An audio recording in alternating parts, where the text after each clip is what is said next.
Hi friends, welcome to కొత్తగా చందమామ కథలు. ఈరోజు మనం బేతాళ కథల సిరీస్లో ఊహా సుందరి అనే కథ చెప్పుకుందాం. పట్టు వదలని విక్రమార్కుడు మళ్ళీ చెట్టు వద్దకు తిరిగి వెళ్ళి చెట్టు మీద నుంచి శవాన్ని దించి భుజాన వేసుకొని మౌనంగా శ్మశానం కేసి నడవసాగాడు. అప్పుడు శవంలో ఉన్న బేతాళుడు, రాజా, నువ్వు ఈ అర్ధరాత్రి వేళ పడుతున్న శ్రమ చూస్తే నాకు ఇంద్రసేనుడి ప్రణయగాథ జ్ఞాపకం వస్తుంది. అతను ఎంతో దీక్షతో తాను ప్రేమించిన కన్య కోసం వెతికి కూడా ఆమెను తెలుసుకోలేకపోయాడు. అతని కథ చెబుతాను విను అంటూ ఈ కింది కథ చెప్పసాగాడు. పూర్వం ఇంద్రసేనుడనే క్షత్రియ యువకుడు ఉండేవాడు. అతను చిన్నతనంలోనే సమస్త విద్యలు అభ్యసించి చాలా తెలివిగలవాడనిపించుకొని పెళ్లి గురించి ఆలోచించసాగాడు. సామాన్యంగా స్త్రీలు అల్పబుద్ధి గలవారై ఉంటారని, వారికి చీరలపైన నగలపైన ఉండే ఆసక్తి ఇతర విషయాల మీద ఉండదని, వారు గంభీరమైన విషయాలను గురించి ఆలోచించనే లేరని అతని నమ్మకం. అలాంటి స్త్రీని పెళ్లాడడం అతనికి ఎంత మాత్రం ఇష్టం లేదు. చురుకైన బుద్ధి, అసాధారణమైన తెలివితేటలు, నిబ్బరమైన మనస్సు ఉన్న కన్యనే అతను పెళ్లాడాలని నిశ్చయించాడు. అతనికి కావలసిన కన్య ఎక్కడా ఉన్నట్టు కనపడలేదు. ఇంద్రసేనుడికి ఒక రాజుగారి వద్ద కొలువు దొరికింది. అతను వయసుకి చిన్నవాడైనా తెలివితేటల్లో పెద్దవాడేనని రాజుగారికి ఇతర రాజోద్యోగులకి తెలిసిపోయింది. ఒక రాజుగారి వద్ద కొలువు చేసేవారిలో ఒక వృద్ధుడైన సామంతుడు కూడా ఉన్నాడు. ఆయన పేరు చంద్రవర్మ. ఊరి వెలుపల కొండల మధ్య ఆయనకు ఒక భవనం ఉంది. అందులో ఆయన బంధుబలగం దాదాపు 100 మంది దాకా ఉన్నారు. వాళ్ళలో పెళ్లి కావాల్సిన కన్యలు కూడా ఎంతో మంది ఉన్నారు. ఇంద్రసేనుడు తన బలగంలో ఎవరినైనా పెళ్లాడితే బాగుంటుందని చంద్రవర్మ అభిప్రాయపడ్డాడు. ఆయన ఒకనాడు ఇంద్రసేనుడితో, మన రాజుగారు 1 రోజుల పాటు తీర్థయాత్ర చేయబోతున్నారు. ఆ 1 రోజులు నీవు మా ఇంటికి వచ్చి ఉండాలి అని ఆహ్వానించాడు. ఇంద్రసేనుడు కూడా దీనికి సరే అన్నాడు. రాజుగారు యాత్రకు బయలుదేరిన రోజే ఇంద్రసేనుడు చంద్రవర్మ ఇంటికి వెళ్ళాడు. చంద్రవర్మ ఉండే ఇల్లు రాజభవనానికి ఏమాత్రం తీసిపోదు. అయితే ఇక్కడ రాజభవనంలో ఉండే నిర్బంధాలు మాత్రం ఏమీ లేవు. ఎవరు పడితే వారు ఎక్కడికి పడితే అక్కడికి వెళ్ళవచ్చు. ఆ భవనం చుట్టూ రకరకాల పళ్ళ తోటలు, పూల తోటలు ఉన్నాయి. కొద్ది దూరంలో కొండలున్నాయి. ఇక్కడికి వచ్చిన క్షణం నుంచి ఇంద్రసేనుడికి స్వర్గంలోకి వచ్చినట్టుగా ఉంది. అతనికి చాలా స్వేచ్ఛ లభించింది. వచ్చిన రోజునే అతను చంద్రవర్మ బంధువులందరినీ పరిచయం చేసుకున్నాడు. వారిలో అమ్మాయిలు కూడా చాలా మంది ఉన్నారు. కొందరు అందగత్తెలు కూడాను. కానీ వారి తెలివితేటలను గురించి ఇంద్రసేనుడు ఏమీ తెలుసుకోలేకపోయాడు. ఆ విషయంలో వారు ఇతర స్త్రీల్లానే ఉన్నట్టు కనిపించారు. చంద్రవర్మ ఇంటికి అతిథిగా వచ్చిన మర్నాడే ఇంద్రసేనుడికి కొండల మీదకి ఒంటరిగా వెళ్లాలనిపించింది. ముఖ్యంగా శిఖరాల మీద కూర్చొని 4 వైపులా కలియజూస్తూ నిర్మలమైన గాలి పీల్చడం అతనికి చాలా ఇష్టం. అయితే అతను ఎక్కిన కొండ మీద సగం వరకే కాలిబాట ఉంది.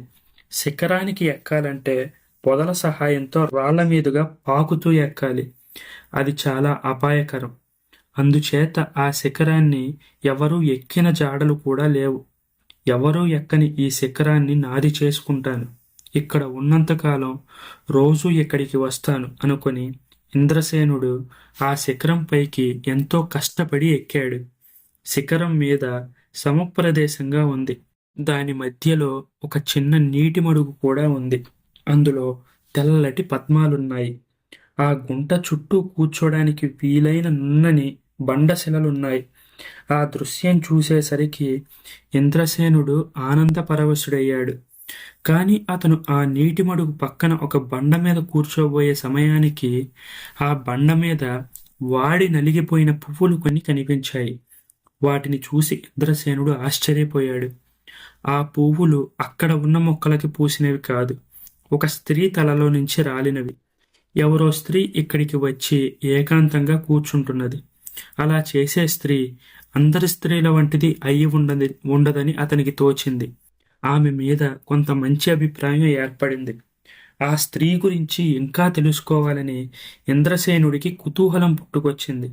అందుచేత ఆమె విడిచిపోయిన వస్తువులు ఇంకా ఏమైనా ఉన్నాయేమోనని అక్కడ అంతటా వెతికాడు.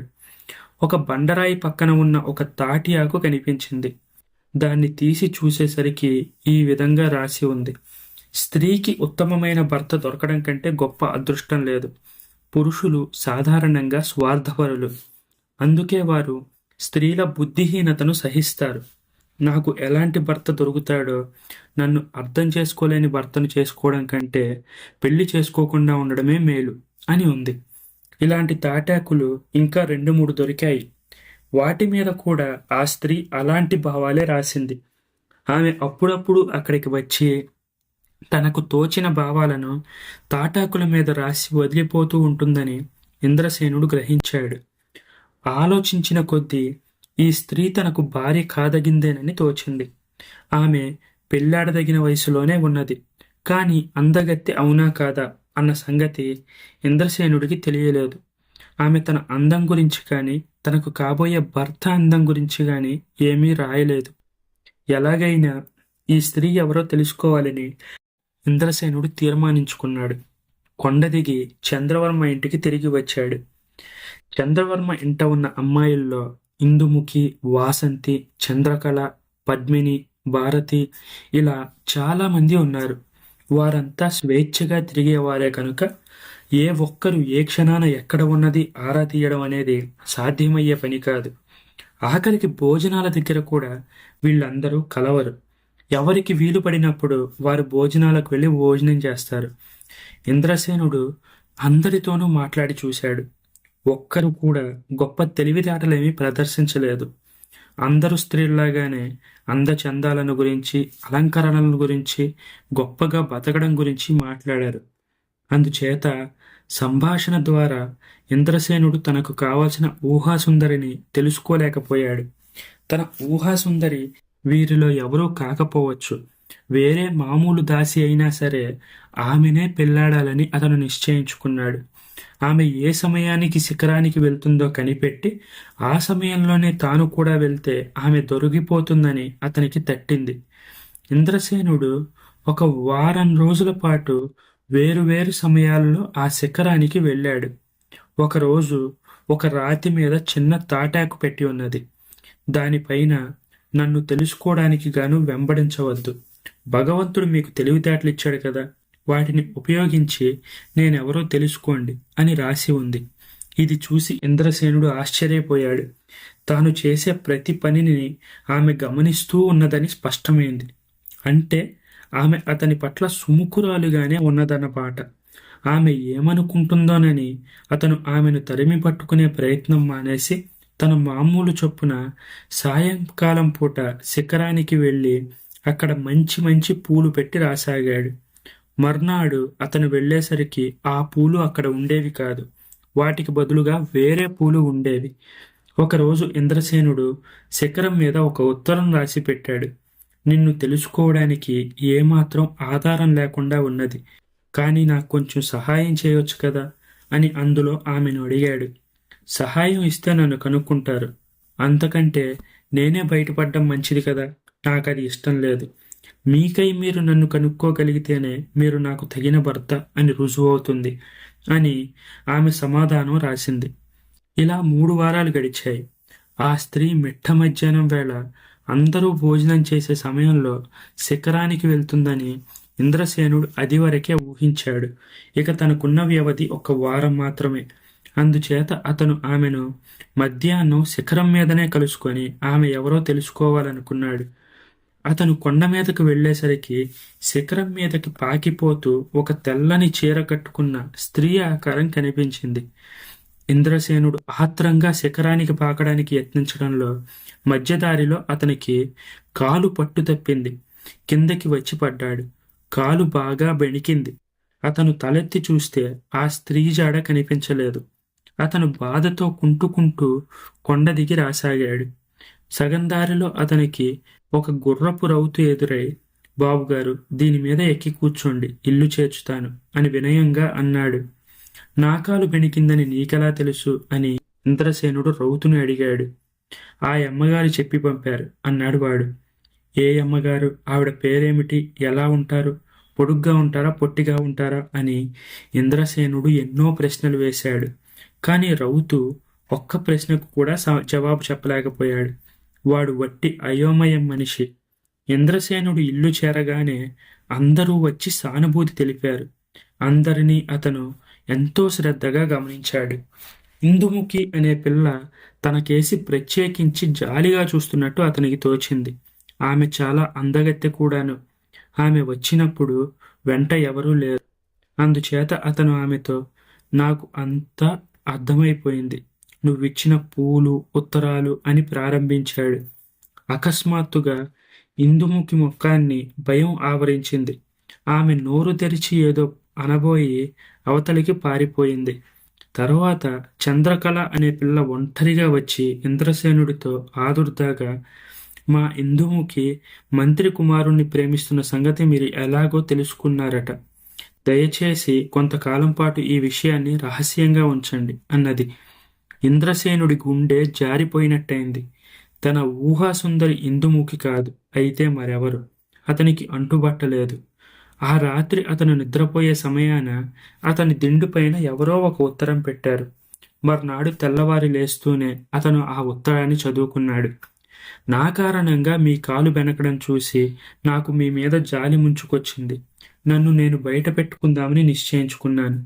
అయితే నా నియమం దాటరానిది. మీరు నన్ను తెలుసుకోలేని పక్షంలో మనం వివాహమాడడం నిరుపయోగం అని ఉత్తరంలో రాసి ఉంది. ఇంద్రసేనుడికి మతి పోతున్నట్టయింది. ఆ ఇంట్లో ఉన్న కన్యలందరితోనూ అతను అదివరకే మాట్లాడాడు. ఒక్కరు కూడా తెలివితేటలుగా మాట్లాడలేదు. ఎవ్వరిని కదిలించినా అల్ప విషయాలు, క్షుద్ర విషయాలు మాట్లాడేవారే. ఒక్కరికి ఘనమైన అభిరుచులు కూడా లేవు. వారితో అతను ఎంతో ఓర్పుగా సంభాషించి చూశాడు. ఎవ్వరితో మాట్లాడేటప్పుడైనా చీమ తలకాయంత సందు దొరికితే తన ఊహాసుందరిని గుర్తిద్దామని ఎంతో శ్రద్ధగా వారందరి చచ్చు సంభాషణలు విన్నాడు. కానీ దానికి కాస్త కూడా ప్రయోజనం లేకపోయింది. 2-3 రోజులలో అతని కాలు బాగైంది. తర్వాత వారు నగరానికి వెళ్ళిపోయే సమయం వచ్చింది. అతను బయలుదేరి వెళ్లే రోజున అతనికి మరొక ఉత్తరం వచ్చింది. అందులో ఇలా ఉంది: మీరు నన్ను పోల్చుకోనే లేదు. నేను పెట్టిన ఒక్క పరీక్షలో కూడా మీరు నెగ్గలేకపోయారు. నేను మీ ఎదుట పడకుండా దాగాననుకోవద్దు. మనం చాలాసార్లు కలుసుకున్నాం, మాట్లాడుకున్నాం. నన్ను పోల్చుకోవడానికి అన్ని రకాల యత్నాలు చేశారు, కానీ నేను చేస్తారనుకున్న ఒక్క యత్నం మాత్రం చేయలేదు. నేను నిరాశ పొందాను. సెలవు అని అందులో ఉంది. ఇంద్రసేనుడు హతాశుడైపోయాడు. అతను ఆ రోజే చంద్రవర్మతో సహా నగరానికి తిరిగి వెళ్ళిపోయాడు. తన ఊహాసుందరి ఎవరో అతను తెలుసుకోలేదు. బేతాళుడు ఈ కథ చెప్పి, రాజా, నాకొక సందేహం. ఇంద్రసేనుడి ఊహాసుందరి బయటపడకపోవడానికి నిజమైన కారణం ఏమిటి? వద్దన్నప్పటికీ అతను తనను వెంబడించాడని ఆగ్రహించిందా? లేక ఆమెకు అతనిపై ఉండదగినంత ప్రేమ లేకపోయిందా? తనను గుర్తించడానికి గాను అతను ఒక్క ప్రయత్నం చేయలేదని ఆమె ఆక్షేపించిందే? అసలు ఆ ఒక్క ప్రయత్నం ఏమిటి? ఈ సందేహాలకు సమాధానాలు తెలిసి కూడా చెప్పకపోయావంటే నీ తల పగిలిపోతుంది అన్నాడు. నీ మొదటి సందేహాలు సరి అయినవి కాదు. తనను వెంబడించినందుకు ఆమె ఆగ్రహించి ఉంటే అతని కాలు బెణికిన సందర్భంలో ఆమె అతన్ని పరామర్శించడానికి వచ్చి ఉండేది కాదు. ఈ విధంగా అతడు ఆమెను గుర్తించేవాడు. ఇంద్రసేనుడు తనకు భర్త కావాలన్న కోరిక ఆమెకు లేకనే పోతే అతను అక్కడ ఉన్న నెల రోజులు ఆమె శిఖరానికి వెళ్ళడం మానేసేది. అప్పుడు ఇంద్రసేనుడికి ఏ బాధ ఉండేది కాదు. ఆమె ఆఖరు ఉత్తరంలో చెప్పినట్టు ఇంద్రసేనుడు ఆమెను గుర్తించడానికి ఒక్క ప్రయత్నం చేయలేదు. ఆ ప్రయత్నం ఏమిటో మనం సులువుగా ఊహించవచ్చు. పురుషులు స్వార్థపరులని, అందుచేతనే వారు స్త్రీలను బుద్ధిహీనతను సహిస్తారని ఆమె అనుకున్నది. ఆ సంగతి ఇంద్రసేనుడు ఎరుగును. అతను చంద్రవర్మ ఇంట ఉన్న కన్యలతో మాట్లాడేటప్పుడు వారి బుద్ధి తక్కువ సంభాషణను సహించాడే తప్ప అసహించుకోలేదు. అతన్ని పరీక్షించడానికి గాను అతని ఊహాసుందరి కూడా ఇతర స్త్రీలాగానే అతనితో మాట్లాడింది. కాని ఇంద్రసేనుడు స్వార్థపరుడు కావడం చేత తనతో మాట్లాడే స్త్రీల బుద్ధిహీనతను సహించాడు. లేకపోతే తన ఊహా సుందరికి కోపం వస్తుందేమో అని అతను భయపడ్డాడు. ఇది సర్వసాధారణంగా అందరు పురుషులు చేసే పని. ఈ కారణం వల్లే అతను తన ఊహా సుందరిని కనుక్కోలేకపోయాడు అని విక్రమార్కుడు సమాధానం చెప్పాడు. రాజుకు ఈ విధంగా మౌనభంగం కలగ్గానే బేతాళుడు మాయమై శవంతో సహా మళ్ళీ చెట్టెక్కాడు. ఈ కథ మీకు నచ్చినట్లయితే దీన్ని లైక్ చేయండి, మీ ఫ్రెండ్స్ అందరికీ షేర్ చేయండి. అలాగే మన ఛానల్ని సబ్స్క్రైబ్ చేసుకోవడం మాత్రం అస్సలు మర్చిపోకండి. Thank you friends.